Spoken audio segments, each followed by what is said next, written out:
Wilson Morales from Black Women TV talking to Michael Jai Wright, who wrote and directed his own film, Outlaw Johnny Black. How's it going, Michael? Good. Good to see you again. Yes, obviously you've been working a long time. At what point did you decide you wanted to put this story together? Well, a while back, even when I did Black Dynamite, the intention was to do 3 or 4 movies in this similar genre to really kind of recreate that time period in the 70s. Uh-huh. And so, but Black Dynamite was a while back. So like obviously you've done a lot of work in between that. How often did you go back and forth and work in the script? Well, I mean, I pretty much have a lot of time, like with Black Dynamite, I'll have the script in my head.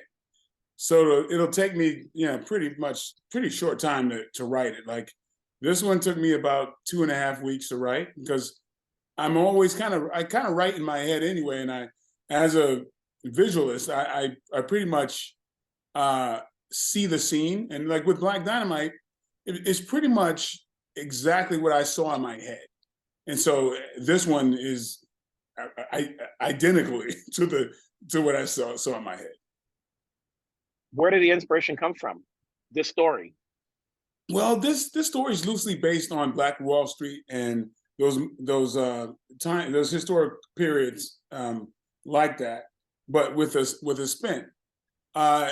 This I wanted to do this movie because there were movies that I grew up on that starred like Harry Belafonte and Sidney Poitier and these movies that had morality to it, and you left feeling great about yourself. You left feeling great about humanity. They had messages that went along with the movie, and as well as entertaining you.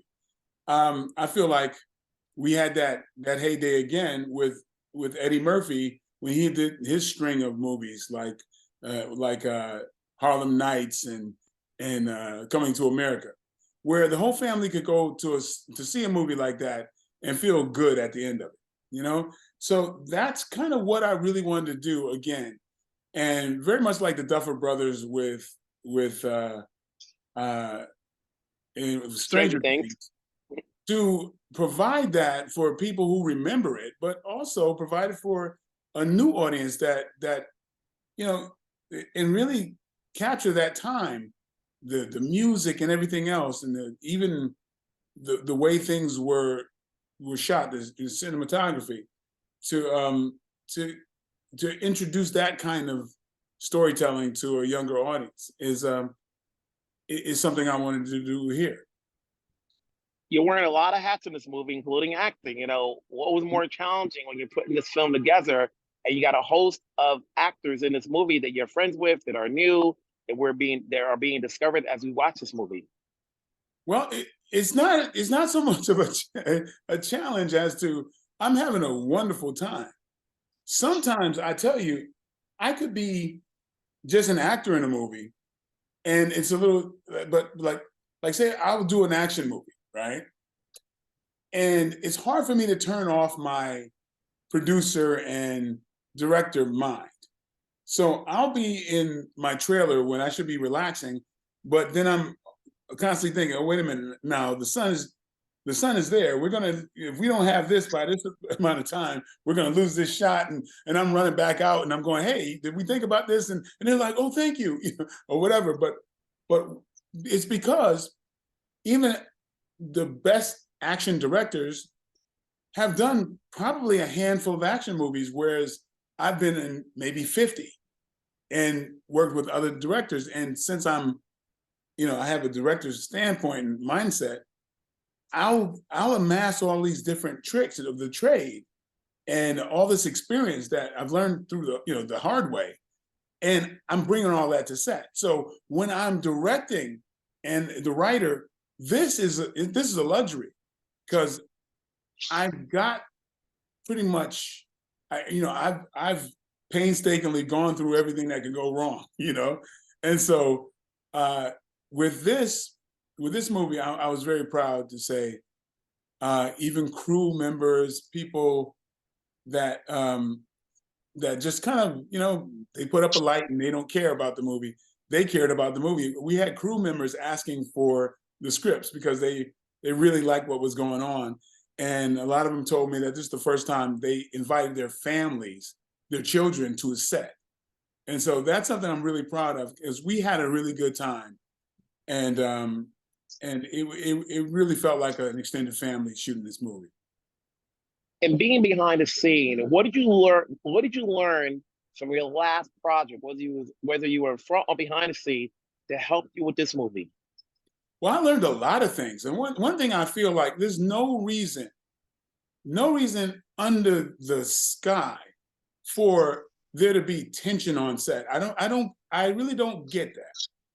I feel like it's almost like we've all left home and joined the circus and making a living at it. And so I know that there's been sets where people are tense and stressed out, and I'm like, there's no place for that on my set. It just doesn't happen. And because it's just, we're so blessed to be able to do what we're doing, And so we are starting, the way I look at it, we're starting from a success. The fact that we got there, the fact that this is something that is just nothing. Something to be cherished, right? So I've learned, and I've been sad when people don't realize the blessing that they have to be working in this industry, and especially, you're going to win. You got too many talented people who know what they're doing, and so with proper prep work on set, you should just be, now it's the point where you're putting sprinkles and whipped cream on top of it, because you've got all the bases covered. So yeah, it's the thing I'm proud about is that everybody's had a wonderful time on my sets. Every movie that I've directed or produced, because there's just no reason not to. Mm-hmm. Do you let your actors ad-lib any scenes to punch it up, even though it's your script, or is it all based on what you're saying? Let me tell you, I feel like I'm cheating, because I'm casting people who are extraordinary human beings as well as performers. So all you got to do is add water, feed them. And I've got people, Gary Anthony Williams, and people like, Kim Whitley and Erica Ash, that are so amazing, because I'm fans of theirs, and I know what they can do. And I put them in a place where they can be at their best. And I sit back and, I'm amazed at, some of what they come up with. But it's great that you have performers who can improv, but be an asset to the actual narrative, right? So they know the parameters. So that's when you can have people be free to improv. Gary Anthony Williams is the funniest. I think he's the funniest human being I've ever met, and the greatest improv artist I've ever seen. I used to just watch him at the Groundlings, just to watch in amazement at his talent. And those who don't know who he is, you see him in this movie, But so it's just, I've had an amazing cast. This is the cast I dreamed of, and I pretty much got everybody I wanted. So I'm like, I don't know. I feel like I'm a guy who had PEDs. It's like, these folks are too darn talented to lose. I always say that, this has been a long passion project for you, not an albatross, but it's been, lingering for such a long time since you put it together. Now that this is done, and I always see a lot of, actors, they become directors.